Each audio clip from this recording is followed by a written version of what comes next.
We have a very full agenda today, and we know we have participants who are eager to learn a lot about the Part B application process.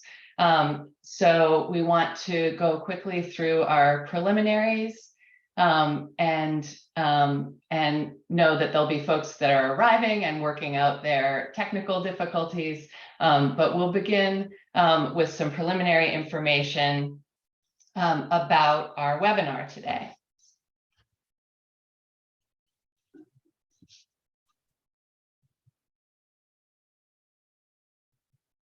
So as always, we record our webinars so that we can post the recording later on our technical assistance website.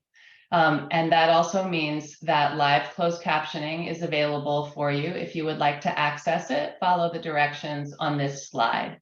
You're looking for the little red box that says live in the upper left-hand corner of your Zoom screen. And by clicking on the down arrow and following the directions, you can get live closed captioning.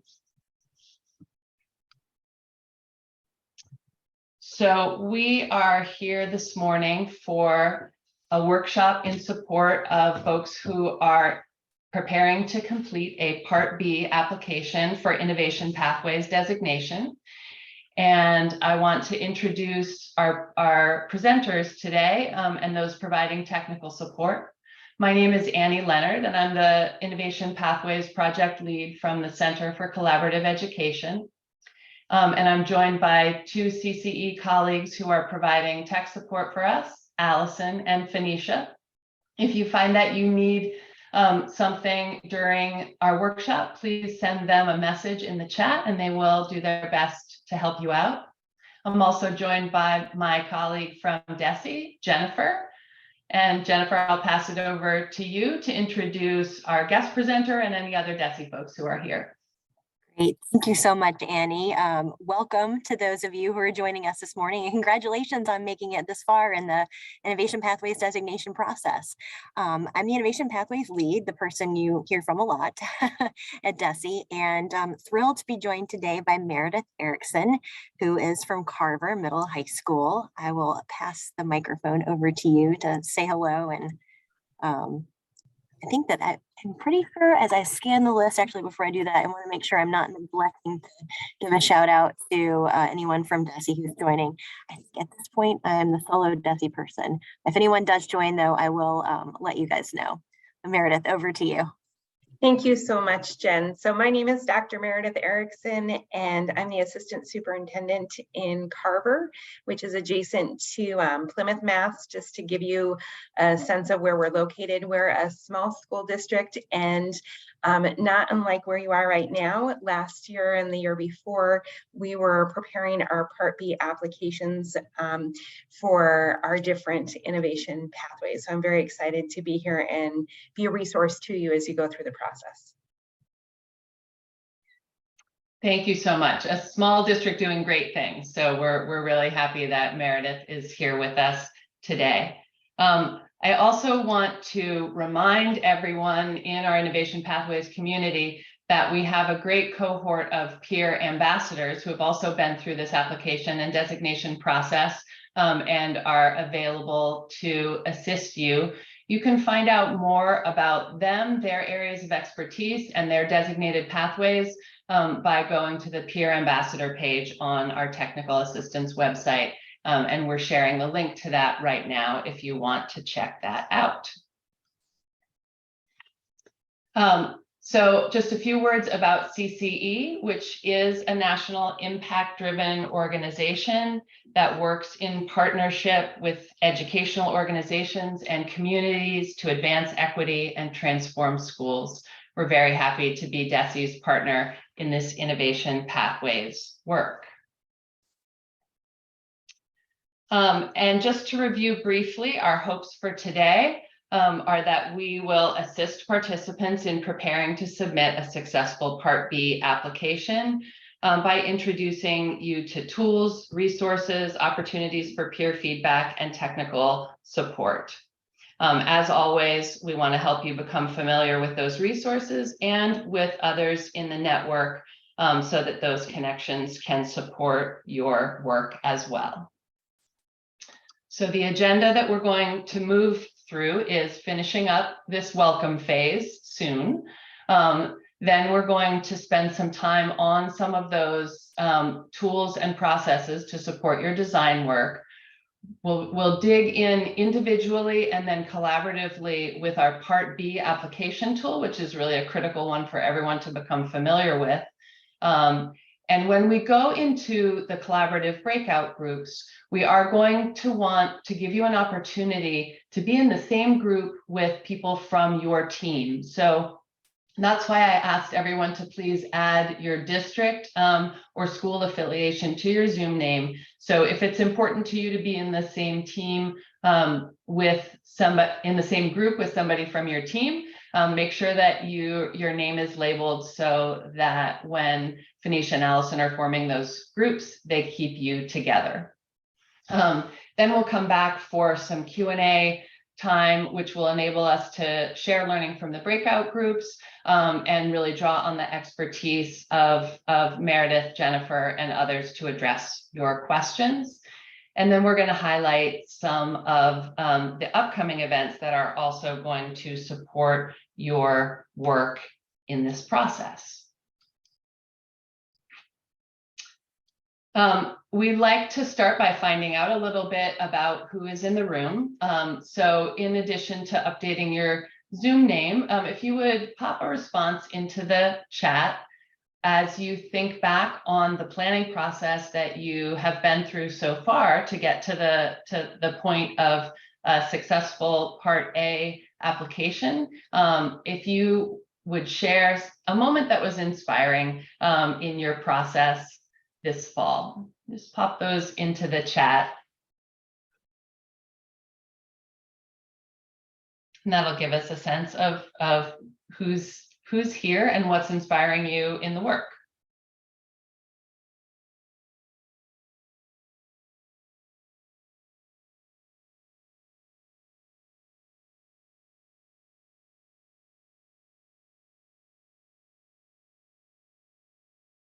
And I'll just invite Jennifer or Meredith to respond as you're seeing responses come into the chat.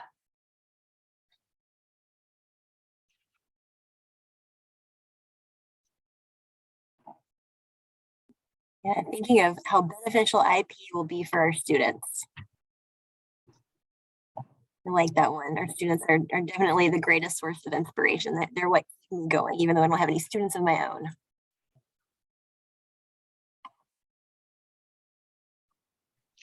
I also love hearing about how the walls of school can kind of become more permeable when we open up to partnerships with business partners and mass hire partners.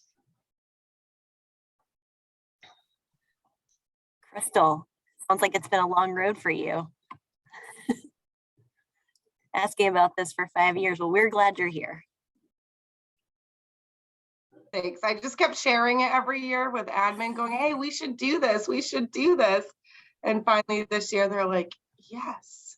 Excellent. Glad they listened. I like the fact that Whitman Hanson lifted up the opportunity to jump into something new, uncertain, and challenging, because I think that that is part of the energy and excitement that comes through this process. So thank you for that. Glad to see that a site visit at Northampton was inspiring for you, Dave.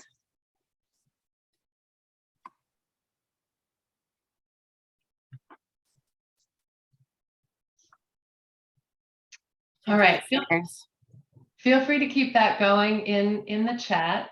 I am going to advance us into providing some information first at kind of a 30,000 foot level, and then we'll be gradually drilling down to really focus on practical logistical information that will support your design process and hopefully get you towards implementation.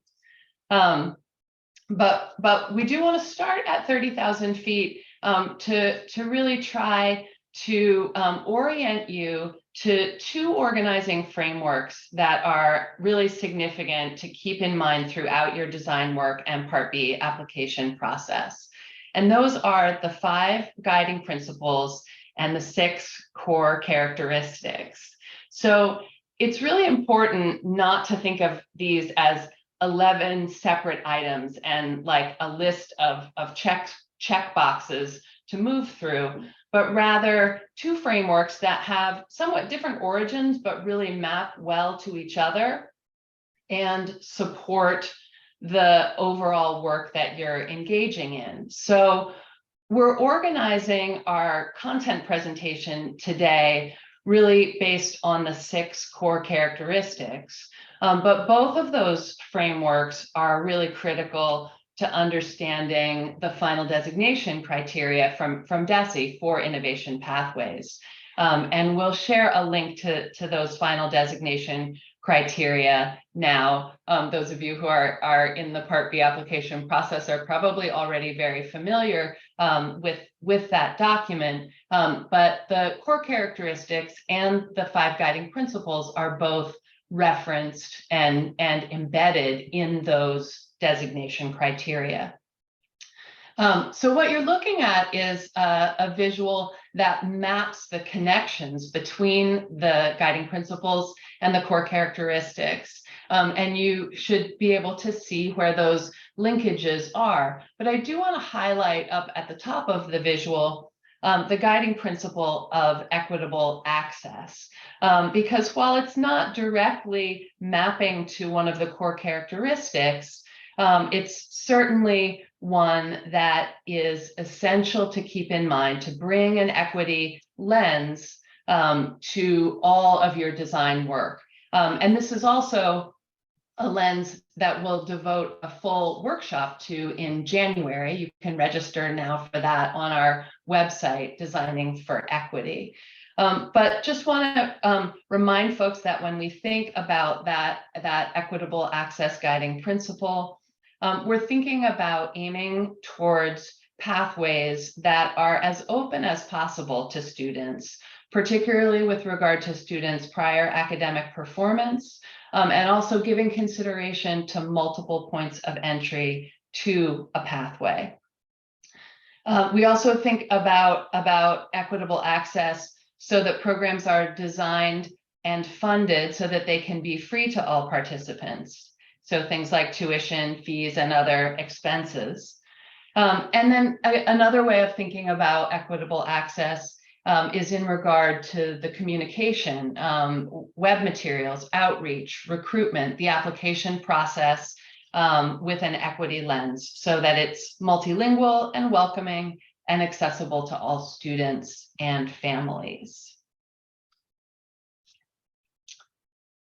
So here you'll see the core characteristics, which, as I mentioned, are going to be kind of our organizing framework for the content that we're going to begin to present now. And so I'm going to pass to Jennifer and Meredith, who are going to discuss each of these core characteristics as it applies to the Part B application process. And I'm also going to ask at this point that that a link to the Carver website, which we mentioned at the start of the program, is shared, and because that's something that will also be helpful for you to take a look at. So I will pass it over to Jennifer. Great, thank you, Annie. And I really appreciate that you spent some time talking about equitable access. I think that as we talk through all these components, the 6 of them and the 5 of them, it's really important to keep equity at the forefront. So you're probably wondering why the 6 and why the 5. The 6 core components actually came from our work with JP Morgan Chase back in, I think it was 2016 to 2018, which helped catalyze innovation pathways, as well as our early college initiative. We got, I think, $10 million. We're one of 10 states who received significant funding. So actually, if we could advance the slides to the first core characteristic that I will cover, the advising one. I think even that little icon came from New Skills for Youth. But advising, What do we mean by this?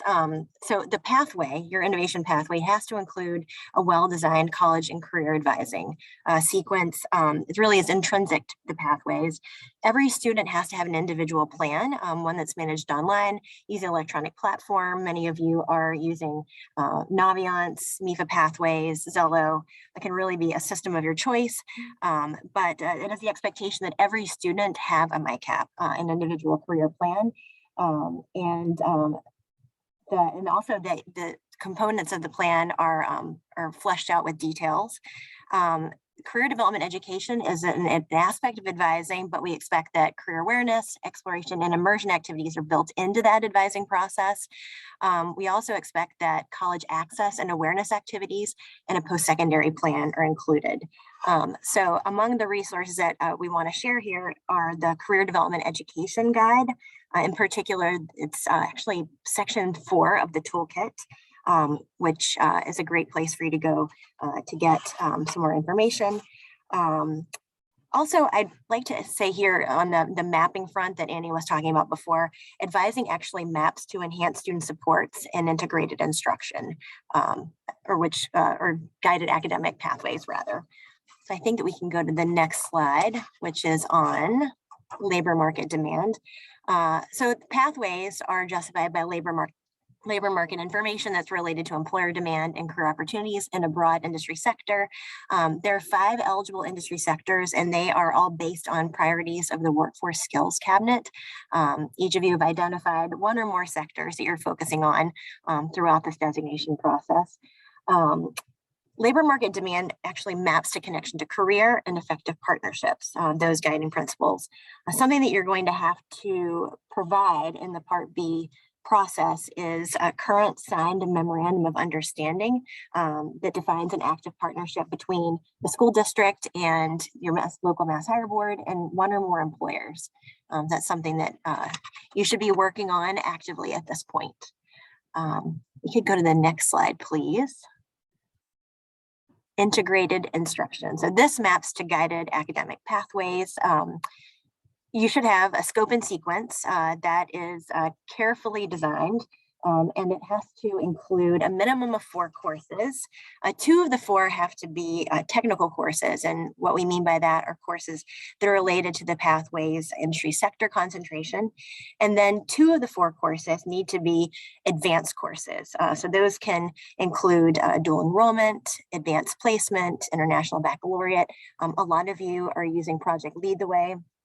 Those all count toward the advanced course requirement.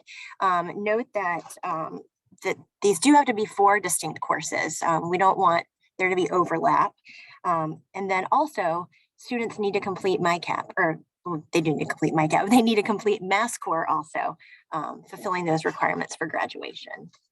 And I just want to insert here that you're seeing some links in the chat of some sample course sequences, one that is archived in our toolkit, but we're also sharing links to the Northampton High School and Burlington High School sites, so you can see the presentation of innovation pathway course sequences that exist at those schools. Great. Yeah, thank you, Annie, for calling that out. All right. So work-based learning, I like to call this the hallmark of innovation pathways. The culminating experience for all students should be a 100-hour immersive experience, either an internship or capstone, is aligned with the industry sector. So quality elements would include having a staff liaison, someone who's working directly with industry partners to facilitate those experiences for students, ongoing reflection opportunities for students. You're going to be using the Massachusetts Work-Based Learning Plan that's required actually for this.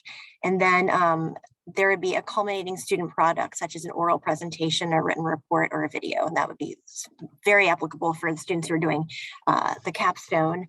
There are some links that have just been put in the chat. Oops, I think that the model internship link, it looks like did not work. Maybe we can revisit that link.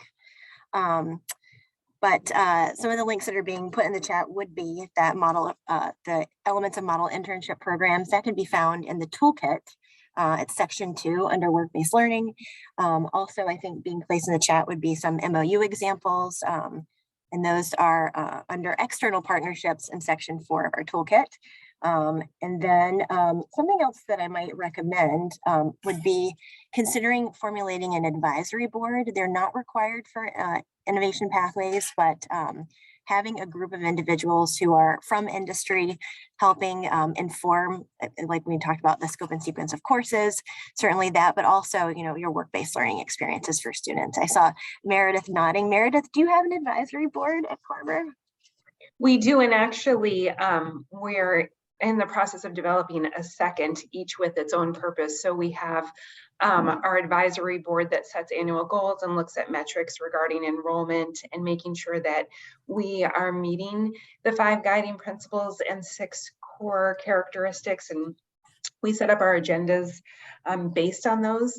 And then we also have a curriculum advisory board, which is a larger catchment area of representatives from business and industry who can help inform the skills progression that occurs 9th through 12th grade.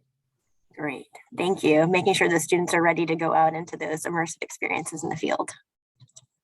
Great, thank you.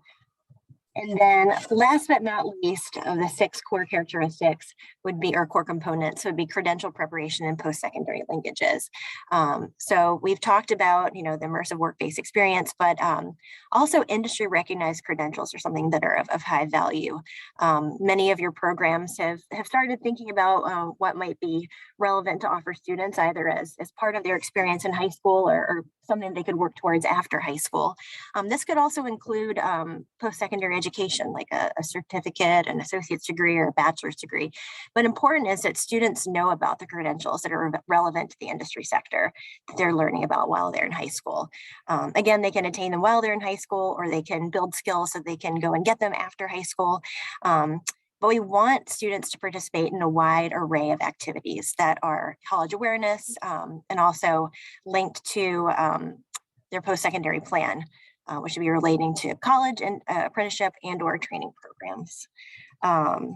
Let's see, I'm trying to think of the links that are being put in the chat. I see a link to Signal Success. That is relevant to getting students ready to go out into the field, developing some of the employability skills, soft skills, 21st century skills. And then let's see, other links that are put in the chat. Looks like we have hopefully a functional link to the Elements of Model internship programs. Yeah. So maybe we could pause here and invite Meredith to share some more insights and lessons learned. I think the advisory board and hearing that the agendas are organized around the guiding principles and core characteristics is a super example. What are some other insights or key decision points from your Part B application process that you could share?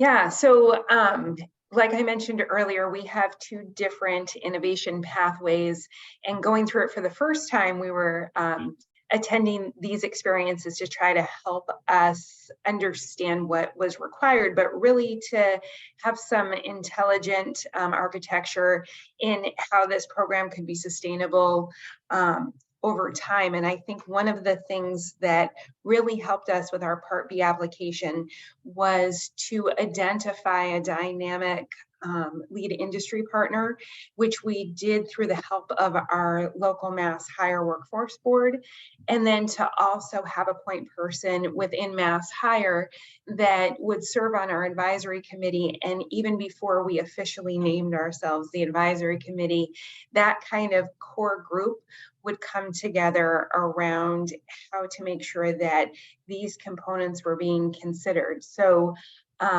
something that I hear a lot from folks that are going through this process, and we experienced it too, is we've made it through Part A. We know that we want to pursue Part B, but we don't necessarily know what credentials are, industry related or industry rated at this point. And so that type of research is best done by picking up the phone and calling our lead industry partner or saying, what do you need in your particular sector? What type of skills and what sort of credentials are needed? And then can you refer us to anyone else that, might be in this same broad industry, but maybe a different niche, so that we can talk to them too? Because from a teaching lens, we might be able to clearly articulate framework alignment or be able to understand kind of topical or conceptual pieces, but really that kind of nitty gritty, what's needed when you get on the floor of a manufacturing employer, or what happens when you're in the field with someone in environmental science, that's maybe less known to our educators. And we wanted to make sure that we embedded all of that in our progression. That's awesome. How about from the student access and student course sequence and pathway advisement side of things? Yep.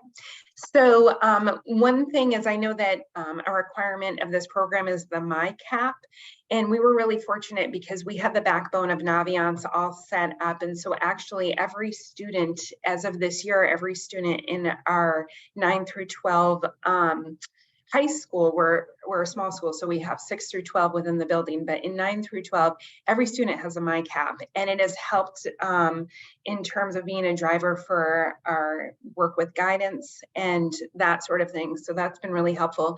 The other thing that's happened is we have multiple pathways, and so we come together once a month and talk about calibration in addition to other topics, and make sure that everyone's on the same page, because there is a piece of this process when it's a lived experience where guidance will take on a portion of it, classroom teachers will take on a portion of it, administration will take on a portion.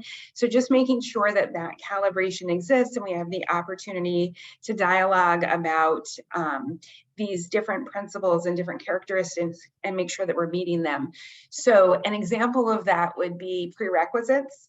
Oftentimes for advanced coursework, you'll see that there are prerequisites. Sometimes it's an academic grade. So you say in order to get into AP Bio, you needed to have whatever grade in biology. And we've had to do a lot of work with our educators on abandoning those prerequisites and looking at equitable access from the sense of, if a student is interested in this, we do not create barriers. We find ways to support them. And whether it's extra tutoring, whether it's looking at our advanced coursework and finding opportunities for study buddies or for a different instructional approach. And that has required us to kind of check our own kind of internal structures that have existed for a long time and maybe dismantle them and create systems that are more heterogeneous. So that's been one example of how this work has been taken on by both guidance and teachers. That's super helpful. And that topic is going to be our focus in our first PLC meeting in January. So there'll be opportunities for dialogue and strategizing on that topic at that PLC, if that's of interest to you. You got a question in the chat about how often your advisory committee meets. Yes, thank you. So initially we asked for a commitment and did so through the MOU process of meeting twice annually. And we recognized at our first meeting, so this was a couple of years ago in the middle of COVID, that that would not be enough. But the commitment that everyone made was to meet at least twice annually. So now we meet 3 or 4 times a year. And part of that is really born out of what the annual goal is. So typically at our fall meeting, again, we structure our agenda based on the 5 guiding principles. And after we go through kind of a temperature check of this is where we are at the beginning of the year, this is our enrollment, this is how our underrepresented populations are proportionally represented or not, like what do we need to fix in order to make this more equitable? And we use that to steer a conversation, and then we set a goal for the year. And we typically try to pick one good goal as opposed to many goals. We know there's lots of work going on and we could, come up with probably 50 different things that we want to work on, but we decided to really kind of focus on one big goal. So for example, last year we ran a showcase, and we did so for our first innovation pathway, which is manufacturing, engineering, and technology. And the intent behind that was to really bring regional employers in and allow them to see what students were doing, oftentimes because K-12 and industry don't always have the opportunity to do that. And in terms of trying to look for viable internships that are really aligned with student interest, we recognized early on that a very first step to that relationship is working with regional employers so that they understand what's happening in our space, and then we can modify to meet their needs. So that's been a really helpful experience. And then because of that, we met additionally to prepare that showcase, and even created a subcommittee and pulled in folks from other organizations to provide support around how to create a digital campaign and share this information with regional industry, with legislators, with workforce development. So awesome. All right. So I'm guessing that all of this useful information is generating some questions, but we do want to take a pause for a little bit of self-reflection as well. And I'm going to launch a poll, which is going to ask you to consider, based on the planning you've done so far and also what you've just heard from Meredith and from Jennifer about IP core characteristics, to respond to this poll. Let's get it launched so that we can all get a sense of what are some of the areas that you're finding most challenging to plan for as you put together your Part B application. So that poll should be popping up now.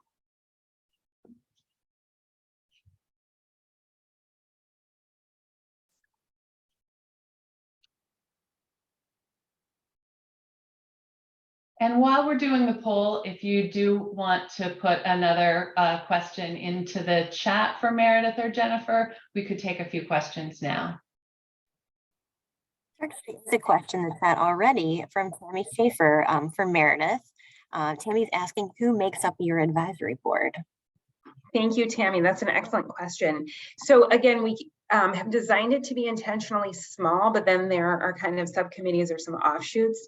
So the committee that gets together is driven by the MOU, and it is a representative from Mass Hire, and oftentimes we have several, but we try to keep consistent membership there. Our lead industry partner, and sometimes he'll bring other folks from his organization, but it's nice to make sure that that consistent player is there as well. And then we have our manufacturing engineering technology teacher and our principal, myself, and my superintendent. So it's a kind of small and tight and kind of goal-driven group. There has been discussion about how students fit into that picture, but we have a separate student advisory board, in part because they're in class when we meet, but we wanted to make sure that there was a solid system and a mechanism in place by which we could capture student voice and make sure that we were lifting up their ideas and insights in how to improve their experience.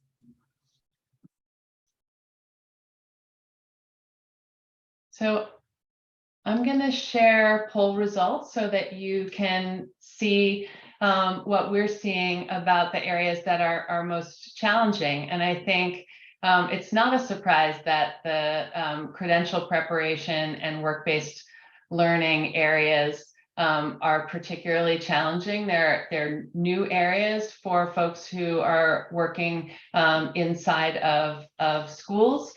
And Meredith or Jennifer, would you like to comment on the poll results? I think people are in the right place. I think that we experienced a similar thought. Working on the things that should be the most challenging. Mm-hmm. Definitely. I think some of the questions in the chat are actually actually pointing to the poll results too. Mm-hmm.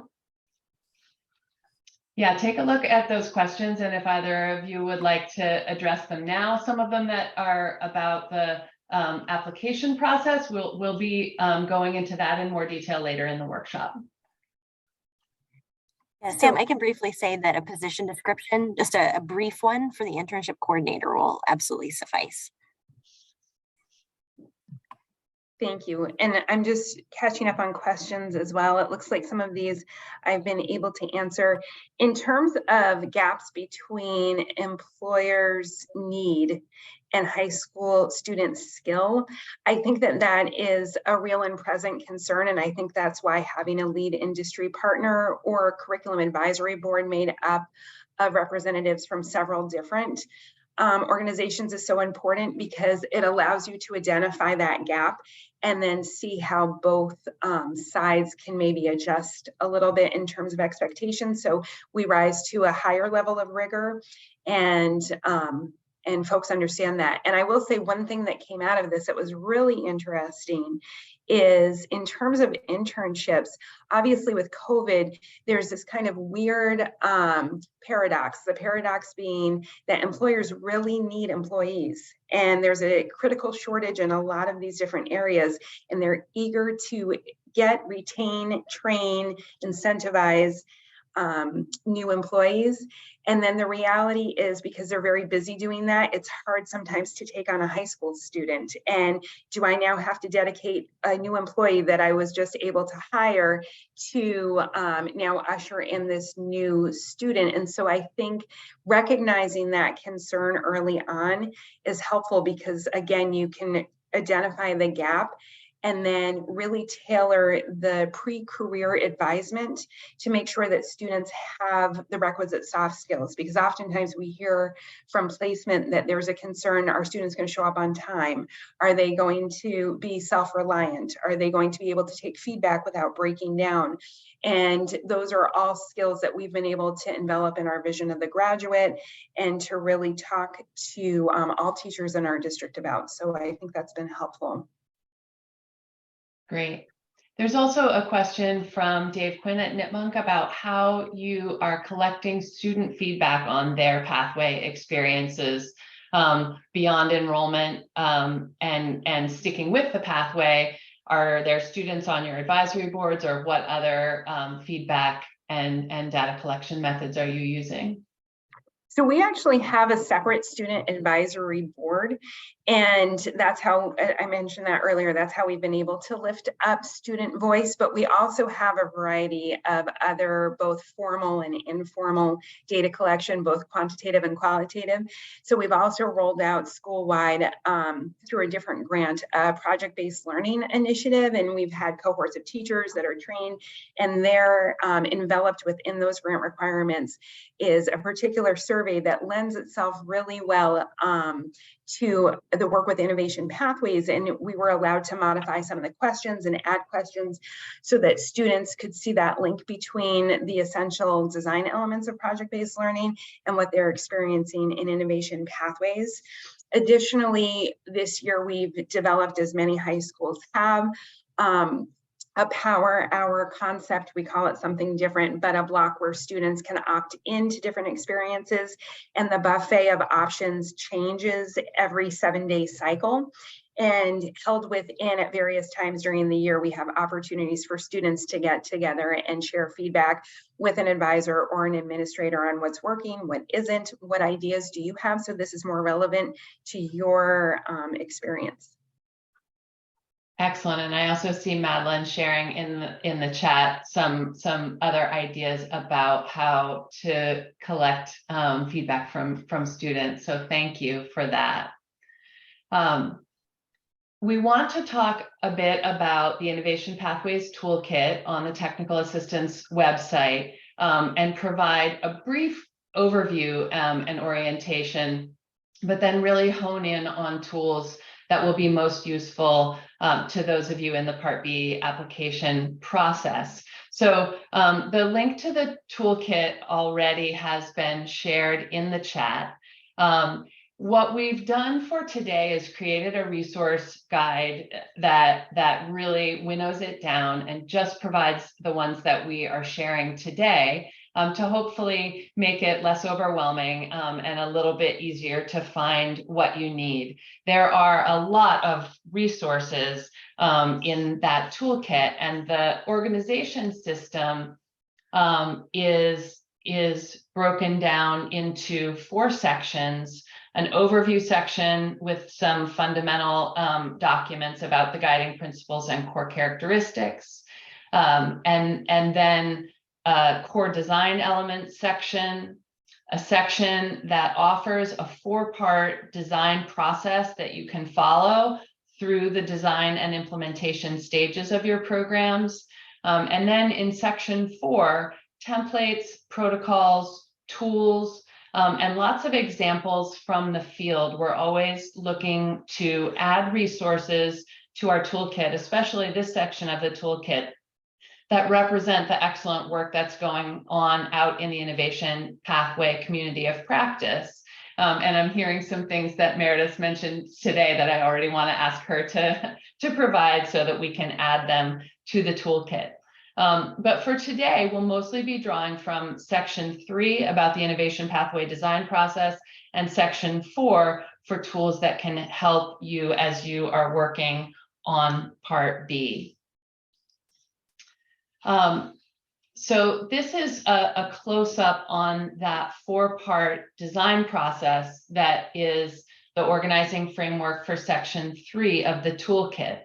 And again, today we're going to try to hone in on the first 3, mentioning resources that will support you in the building a vision, understanding your community, and the designing and planning stages. But also recognizing that considering how you're going to go about implementation and have a progress monitoring system for continuous improvement is something that should be in everyone's mind throughout the process.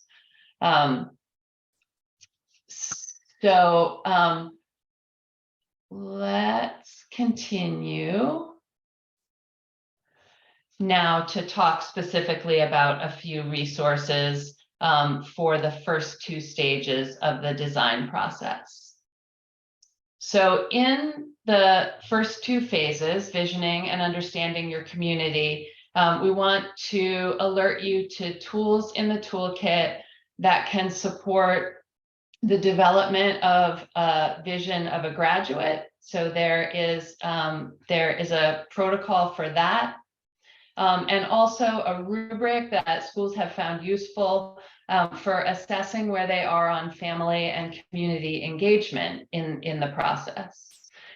There's also a large but really thoughtful and thorough guide from the Jobs for the Future Foundation that was a comprehensive review of work-based learning programs in the state of California that can be very inspiring. But we also encourage you to think about what you already have in place, a vision of a graduate or similar core documents that guide teaching and learning in your school, and incorporating those into your design process and reflecting them in your Part B application. So when we get into section 4 of the toolkit, as I mentioned, there is a lot here. Many of these have been field tested by members of our community who sought designation in years past and are now in the implementation stages. And you will find that these categories all have example items underneath them. And so if you identified one of these as an area of current challenge for you, we encourage you to seek out resources here. And again, I want to pause and ask Meredith if you could comment on any particular resources that you have found useful in your process in Carver. So first off, I think that the toolkit that existed a couple years ago when we were in the same space that you're in right now, and I would say it's very well laid out, so that was helpful. The other thing is through this process, if you come to a lot of these, you start to recognize faces and names, and so you know, just a few of us kind of got together and we were study buddies. So even though we had completely different pathways, we were in different parts of the state, we would actually meet together offline and say, today we're going to work on this. Or we would present a portion like, I'm, you know, working on a sample schedule. This is what I have, but I'm really struggling with this one aspect of Mass Core. How do I fit an art class in? And someone else would say, oh, this is how we did it. And, you know, then I would go back to my guidance department and say, this great example from this particular district in the Berkshires did it this way. And so just having other people that are going through the same process is great. I feel like that collaborative energy is exciting. And then the only other thing I'll say is there are a lot of different exhibits that are needed. So for us, maybe because of the way that my brain works, I organized all of those outside of the document and almost like a bulleted list, and just organized our exhibits around that. We could still do our application and our narrative, but being able to curate those resources in one kind of interactive linked website was very helpful. Jennifer, do you want to add anything to that? I wanted to comment that Meredith's submission really stood out to me. The way it was organized, I think you leveraged a Google site for it. It was very, very clear. And I know that, like you're saying, there's so many exhibits that are required. Yeah, having them organized and easy for folks like me to find definitely helps with the review process. Can I add one other thing to that? Definitely. Yeah, of course. Okay, it was helpful in terms of the application, but it's been helpful since. So once you get the designation, the team continues to meet. We still get together, and as I mentioned earlier, we calibrate, and being able to go back to that kind of clear list of exhibits is helpful, not only for us to refresh the, are we doing what we said we were going to do, but really as a way to kind of have a one-stop shop where we can curate our materials and artifacts that we generate. So in the beginning, it might feel like a heavy lift, but it really is a useful tool that extends far beyond designation. That's a great setup for where we are going next. So thank you for that. We want to highlight some tools that we hear over and over are particularly helpful for that kind of synthesizing stage of the Part B application process. And those are the one that you're currently seeing on the screen, the Innovation Pathway Criteria Planning Tool, which focuses on the final designation criteria. Just note that there is a Part A tool in there also, and you're looking now for the Part B final designation one. And then another useful tool at this stage can be the site self-assessment tool. So this is one that you can kind of use formatively in your process of pathway design and development. It could be done individually, and then when you bring your team together, talk about ratings and calibrate each other's ratings, or it could be done together as a team. But for your purposes today, this final final designation criteria planning tool is really one that is key. So I am way behind in the chat, but I think if I scroll down, I will see that already shared is the link to that, to both of those tools. The one that we're going to ask you to do some work in a moment is the criteria planning tool for the final designation criteria.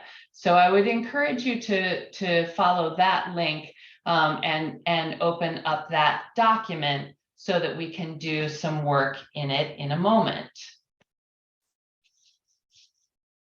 And as I said, I am behind in the chat. So Jennifer, if you're seeing something that we should address now, feel free to jump right in.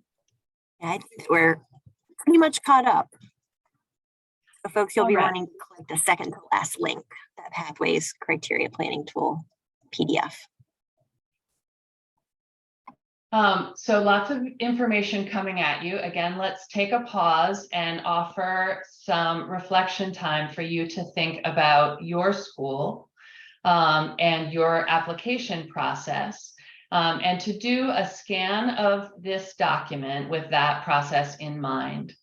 So hopefully as you scan, you'll identify some areas that are all set, and also some that need additional work. There may be questions that are arising just based on what you're hearing today. So think about what questions are coming up about areas that you are still working on in your design and application process. And I'm going to set a timer for 4 minutes and invite everybody to, if it's helpful for you, to turn your camera off and just give your attention fully to that document for 4 minutes. Now is the time.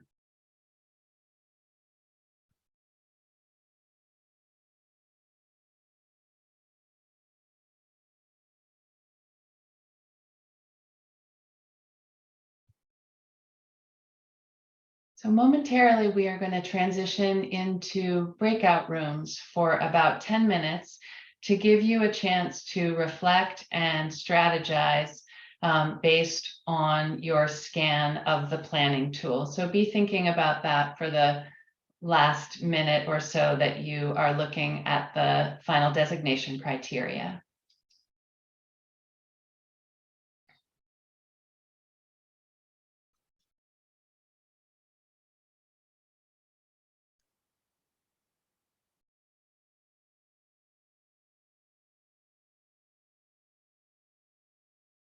And as we make that transition into breakout groups, just a reminder that we're going to try to keep folks from the same school together based on your Zoom names, but you'll also be mixing with a group of people who you haven't worked with before.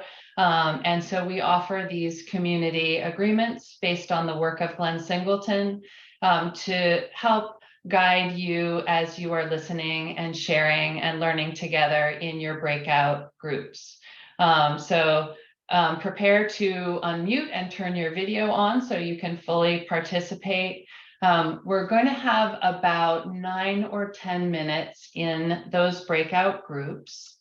And the discussion prompts that we'd like you to use are to do a quick round of introductions, share which criteria stood out to you as needing your attention and why, and then beginning to think in the third round to talk about what your next steps might be to address those criteria.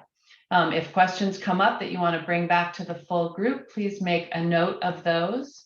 And we will put these discussion prompts into the chat so that they follow you out into the breakout groups. There they are. Thank you, Allison. So we will be in breakouts until about 10 back, everybody. In a moment, we are going to go group by group numerically and just ask someone to share insights that came up during your breakout time and questions that you'd like to hear from. And before we start that, we are going to go back and ask Meredith to address 2 questions that were in the chat from earlier. So over to you, Meredith. Thank you. So someone had asked if I could explain how teachers handled prerequisites that may have acted as barriers to student interest. And if I'm interpreting that question properly, I think you're referencing the fact that we had to talk about equitable access and how to dismantle some of the prerequisites that existed.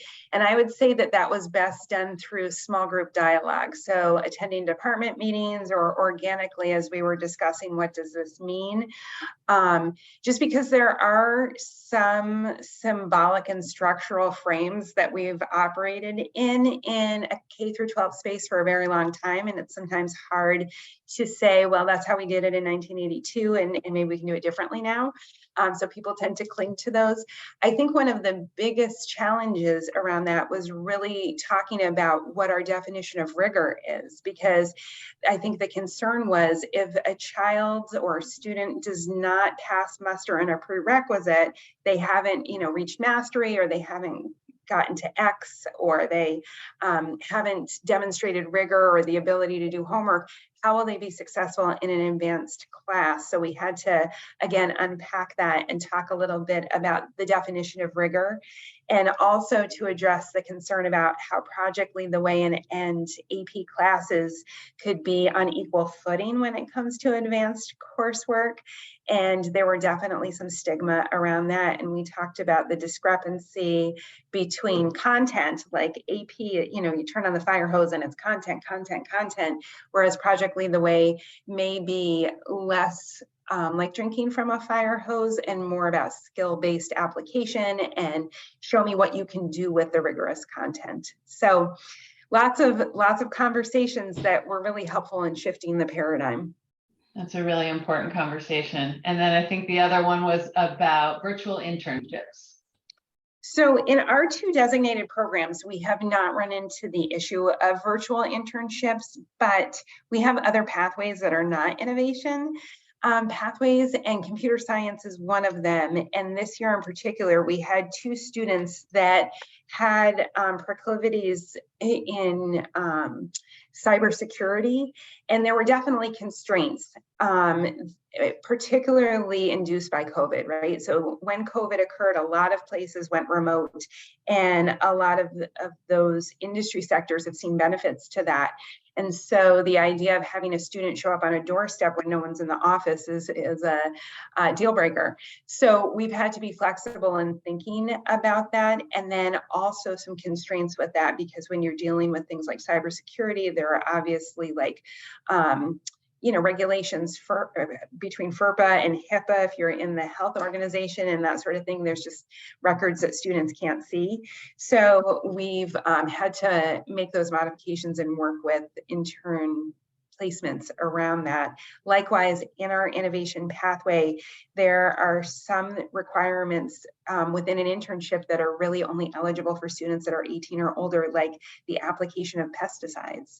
So we don't want to put our students in harm's way. We want to make sure that we follow all those regulations, but that can sometimes be a norming discussion with the place-based employer. Excellent. Thank you so much, Meredith. So can I invite somebody from room 1 to unmute and share insights or questions that you'd like to bring to the full group?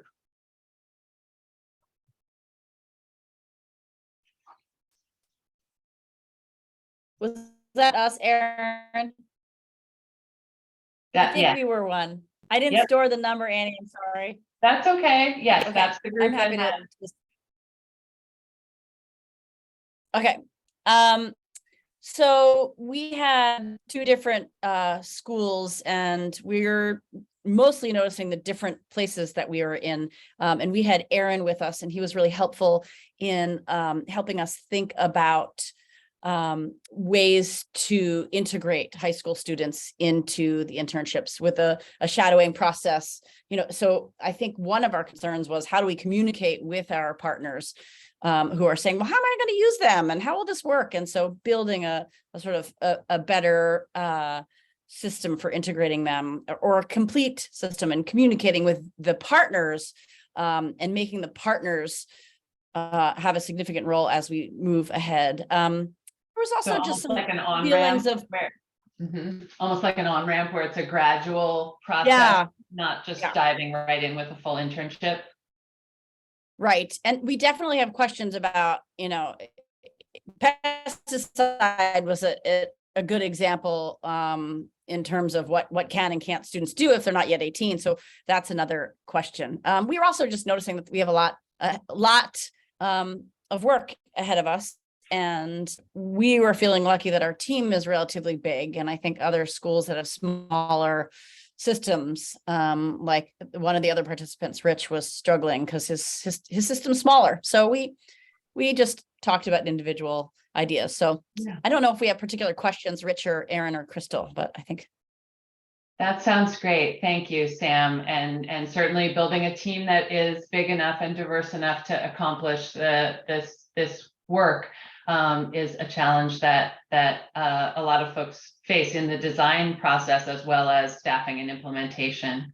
How about from room 2? That was looks like group from Hoosick Valley and some other folks. Somebody want to unmute and share?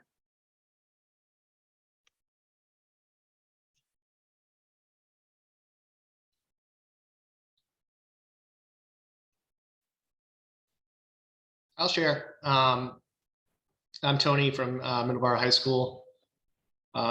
We are undertaking the manufacturing pathway and the environmental life science pathway.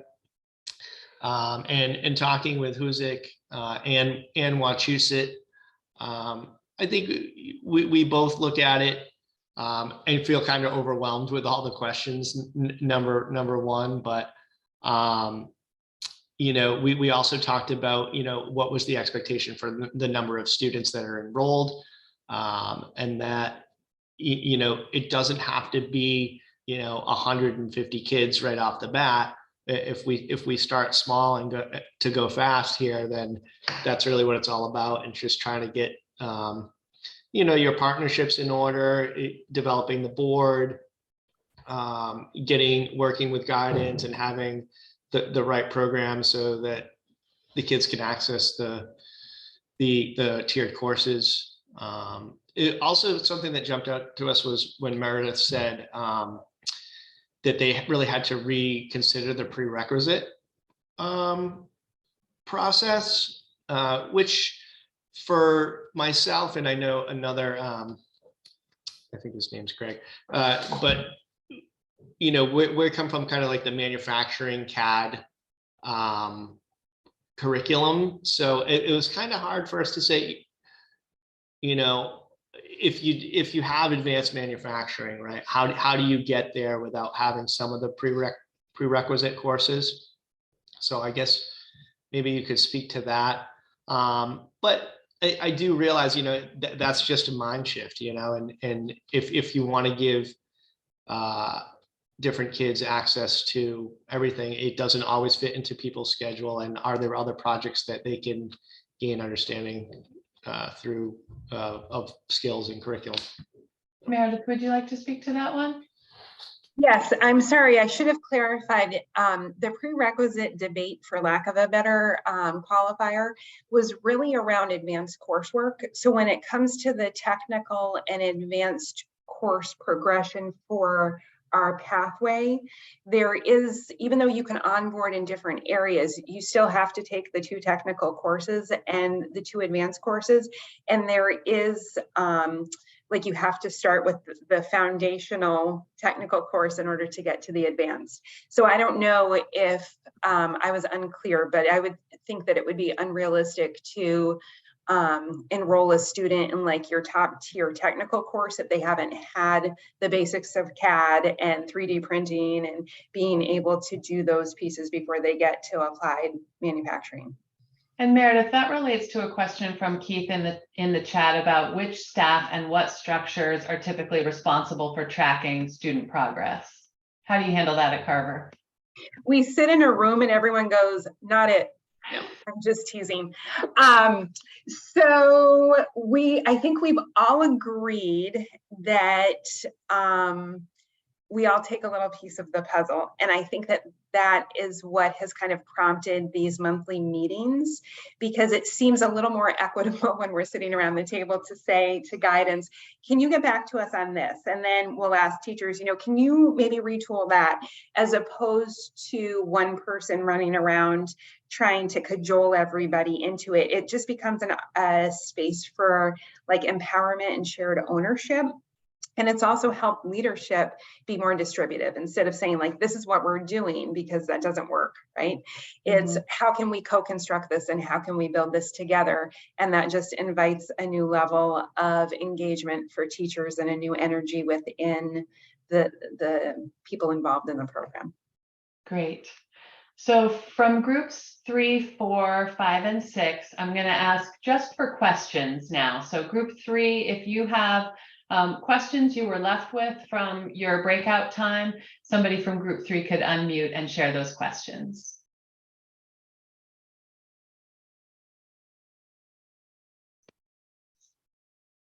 And that group had Allison, Chitra, Dave, Lindy, Luann, and Michelle.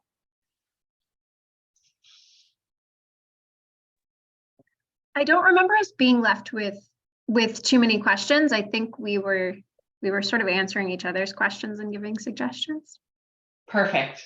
How about group 4? Any questions you were left with? That was Anne Marie, Sarah, Eric, Ethan, Judy, Lauren, and Robert. This is Judy for the group. We have 2 questions. For equitable access for work-based learning, do you know if through WIOA funds that any of the students who may need transportation dollars, if that is an avenue that we could pursue, either for transportation for career exploration activities or for individual students who may need gas money, for example, or other transportation? And the other question, with the MOAs that are required for our post-secondary relationships, we have roughly 6 to 8 weeks before submitting to meet the February deadline. But many of our post-secondary partners may need up to 3 months to get through that process to sign an actual MOA. So how should that be handled? Thank you. Thanks for those questions. Jennifer, can I pass to you? So first, your first question about WIOA fund use, I will want to look into that. I believe that those funds can be used for student transportation. So let me get back to you on that. That's actually a great question. We can include that in our follow-up email. Perfect. Thanks, Annie. And then regarding MOA, so you're talking specifically about agreements with post-secondary institutions, Judy, is that what it is? Yes, for our technical component, or academic, either the technical or academic, yes. Do you have a letter of support from the institution? We can work with you on that. Okay. If it's going to take a little longer to get your MOA in place. We definitely want for the employer partners MOUs though. No problem on that. Just, it was the second post-secondary. Yeah. Higher ed timeline. Got Yeah, it. higher ed timeline. Yes, thank you. Yes, totally Okay. understand that. We're willing to work with you. I appreciate it. And we will get back to you on the WIOA question. Okay, Thank you for raising it. Of course. And from group 5, is there somebody who would like to unmute and ask a question? Chris, Courtney, Jessica, Lynn, Madeline, or Ruth?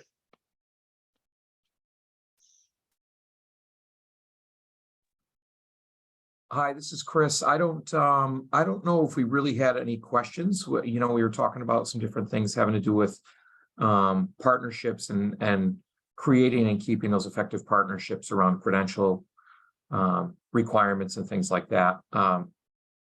Yeah, other than that, I think we're good. I still have some wonderings, but as a group, I don't think we really had many. Super. Room 6, Heather, Jessica, Joe, Kate, and Keith. Any questions from you? I put it in the chat. We were looking for staffing models, if possible,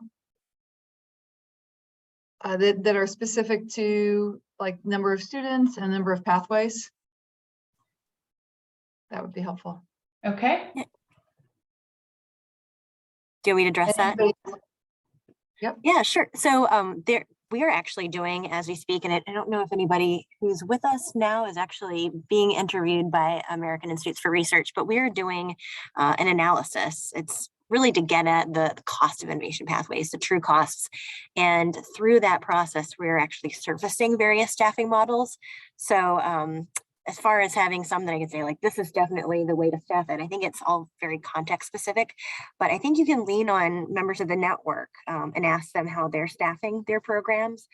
There's a network contact list actually on the Innovation Pathways Community of Practice site. I will put that in the chat. I believe you can see on the network contact list. Let me just double check. You can see various positions that people hold within their district. It does not have the pathways, but yeah, I would encourage you to reach out. And we have, of course, the peer ambassadors. Meredith is not an official peer ambassador, but she's an ambassador in spirit, and I hope that she'll be an official one next year. But feel free to reach out to them. They're always willing to talk through, how they're doing things locally. definitely. We've reached out to two peer ambassadors, so we're learning for sure. I just didn't know if those staffing models might be posted someplace. No, not to date. Yeah, thank you. Of course. So we're going to move towards closing things up for today, and we do want to take a minute just to offer some reminders and tips about the application process. So they are posted now on the slide.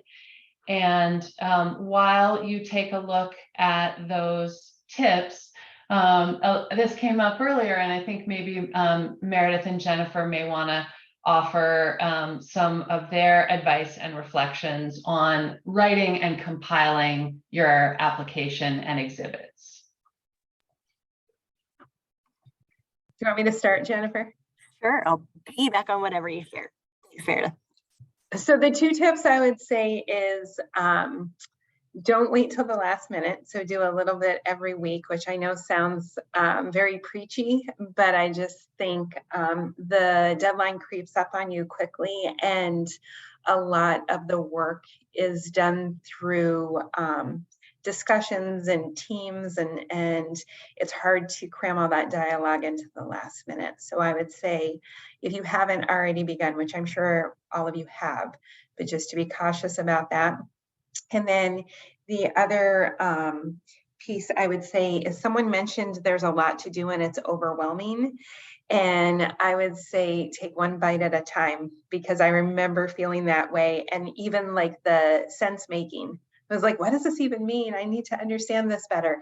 But you turn around and you submit the application and you're like, wow, our team has done an incredible amount of work. So just recognize that if you feel overwhelmed, that's probably very natural.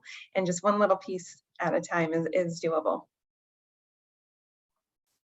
Great. Thank you, Meredith, for sharing that. You've been successful at this twice, so hopefully people are taking your advice to heart. I wanted to say, please, when you're writing your narrative, don't assume that the people who are reviewing your application have read your first application, the Part A.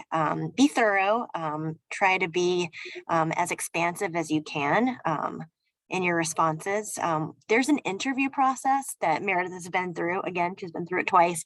We actually talked to you and we're able to sort of suss out some other questions that might arise during the review process. But again, be as clear as you can in your narrative and sort of trust the process. I know that it's a lot, but know that we're asking these things of you because it's going to set you up for success. If you're doing these submissions and you're getting everything pulled together, you should be very well positioned to launch your program.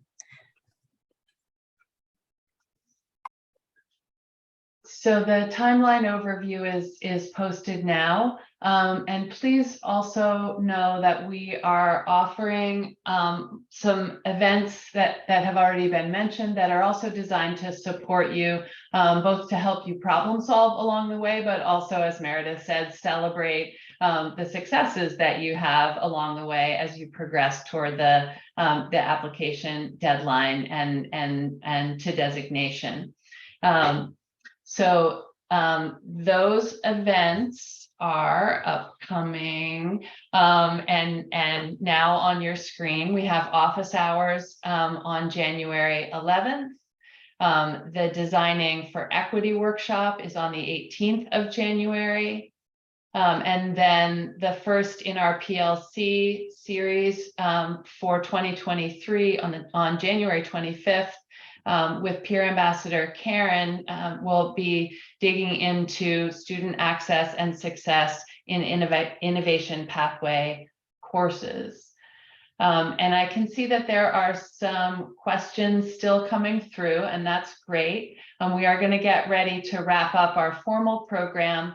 And as we always do, we want to ask you to complete a survey about your experience today. So the link for that survey is going to come up in the chat. I will also include it in the follow-up email tomorrow. We really do need your feedback, and we use it to design our future programming. So if you can click on Allison's link now and do the survey, or if you can do it when you get it tomorrow, we do appreciate it. And we will do our best to provide follow-up information. A link to the resource guide will be included in the follow-up email. We are here to help, so please reach out. And thank you all for coming today.